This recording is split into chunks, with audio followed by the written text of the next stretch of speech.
Salut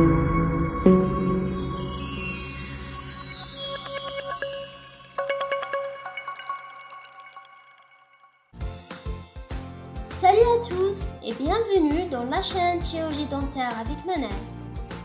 Comme je vous ai dit auparavant, nous allons étudier tous les cours de toutes les matières de la médecine dentaire. Nous allons commencer par les cours de deuxième année, arrivant jusqu'au cours de sixième année, voire les projets de fin d'études.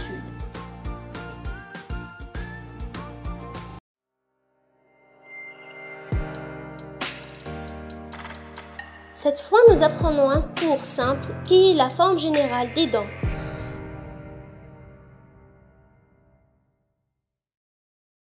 Les dents sont des organes durs qui garnissent l'entrée des voies digestives. Elles sont plantées au niveau des bords des mâchoires. Elles sont destinées à déchirer ou à broyer les aliments. Elles se développent conséquemment aux dépens du feuillet externe du blastoderme. Les dents chez l'humain sont plantées par l'intermédiaire du ligament alvéolo-dentaire ou bien le desmodonte, côte à côte dans les cavités correspondantes des mâchoires appelées alvéoles. Dans leur ensemble, elles décrivent deux arcades paraboliques correspondant à celles des mâchoires. Ces arcades, l'une inférieure et l'autre supérieure, sont connues sous le nom d'arcades dentaires. Les dents sont placées verticalement et présentent une partie libre qui est la couronne de la dent, une partie implantée dans l'alvéole qui est la racine de la dent et une partie légèrement rétrécie à l'union des deux autres parties, appelée le collet de la dent. Leur différence de forme les a fait diviser en 4 classes: les incisives, les canines, les prémolaires et les molaires. Les incisives sont au nombre de 4 par chaque mâchoire, occupent la partie moyenne des arcades dentaires. Elles sont caractérisées par une couronne taillée en bec de flûte, une racine en forme de cône aplatie latéralement, et les incisives supérieures sont plus volumineuses que les inférieures, surtout les deux centrales. Maintenant, les canines, elles sont au nombre de 4, 2 par chaque mâchoire. Elles sont situées dans le range en dehors des incisives. Elles se font remarquer par leur longueur, leur couronne conoïde ou pointue, ainsi par leurs racines effilées, longues et uniques. Maintenant, on passe aux molaires et prémolaires qui sont au nombre de 20, 10 par chaque mâchoire. Elles sont placées en arrière des canines et occupent toute la partie postérieure du bord alvéolaire. Maintenant, les prémolaires qui sont au nombre de 8, 4 par chaque mâchoire, immédiatement placées en arrière des canines. Les prémolaires supérieurs sont bicuspidés avec 2 pointes et les prémolaires inférieurs sont armés de 3 cuspides. Leur couronne est irrégulièrement cylindrique. Les prémolaires supérieurs sont généralement bifides, c'est-à-dire biradiculés avec une racine linguale ou palatine et une racine vestibulaire. Et plus rarement, la racine est unique, une seule racine, mais porte souvent un sillon longitudinal qui est comme une tentative de division. Maintenant, les grosses molaires qui sont multicuspidées.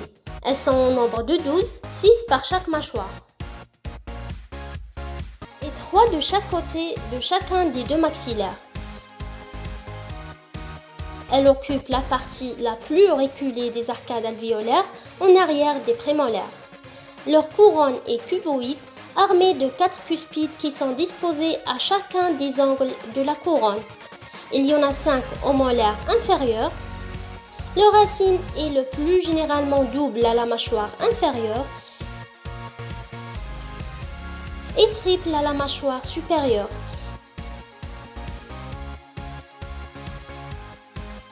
Exceptionnellement quadruple et même quintuple. Passons-nous à la structure des dents. Les dents se composent de 3 parties. Une portion corticale dure, qui est l'émail, une portion centrale molle, très riche en vaisseaux sanguins et en nerfs, présente la pulpe, et une portion entre les deux, qui présente la majeure partie de la dent, appelée la dentine. Vu que la médecine dentaire ne s'agit pas de science exacte, elle présente des variations de forme dentaire. Cette dernière se diffère d'un individu à un autre. Et c'est pour ça que je vais vous montrer quelques variations tout de suite.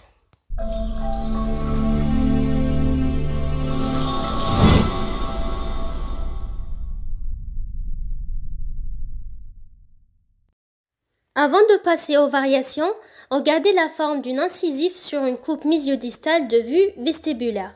Si vous remarquez la différence entre le bord mésial et le bord distal, c'est que le premier est plus long que le deuxième et l'angle distal est plus arrondi que le mésial. Aussi, vous remarquez une légère inclinaison distale de la racine. Sur la coupe vestibulo-linguale, vous remarquez que le bord libre est la portion de la dent la plus mince. Ensuite, la dent augmente d'épaisseur en direction apicale. La direction apicale commence au niveau de la couronne dentaire, allant jusqu'à l'apex radiculaire et vice-versa pour la direction coronaire. Les figures qui suivent aussi vous montrent la section de l'incisive maxillaire qui augmente. Cette coupe est réalisée au quart occlusal près du bord libre.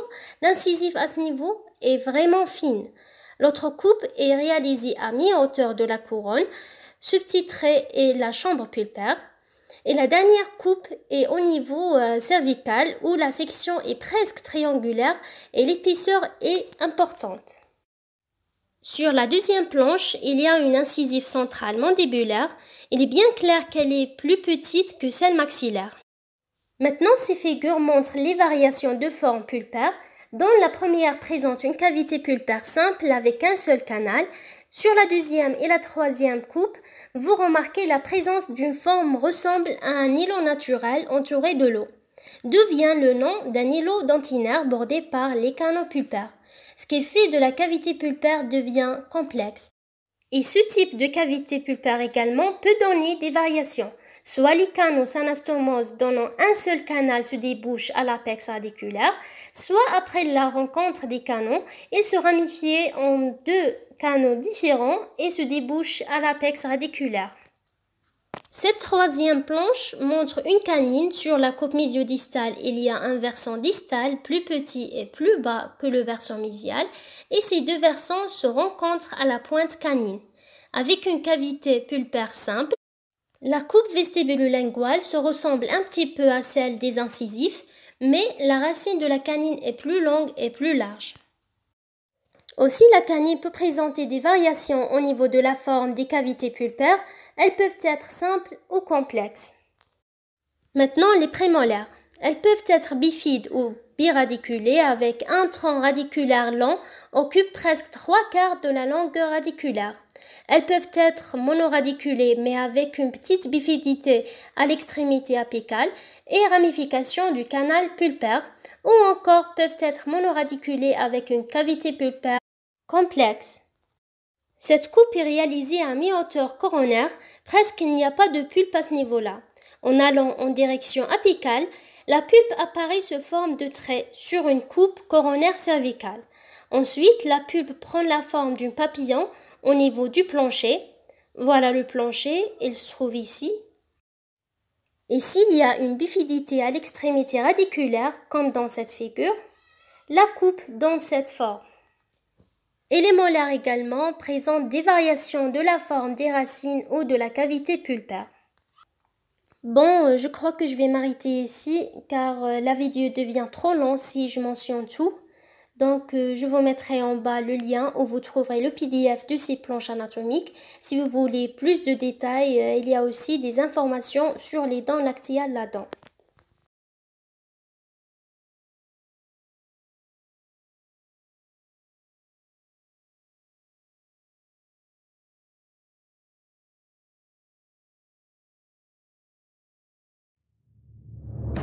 On est arrivé à la fin de cette vidéo, j'espère que vous avez tout compris et si vous avez une question, n'hésitez pas à me la poser en commentaire.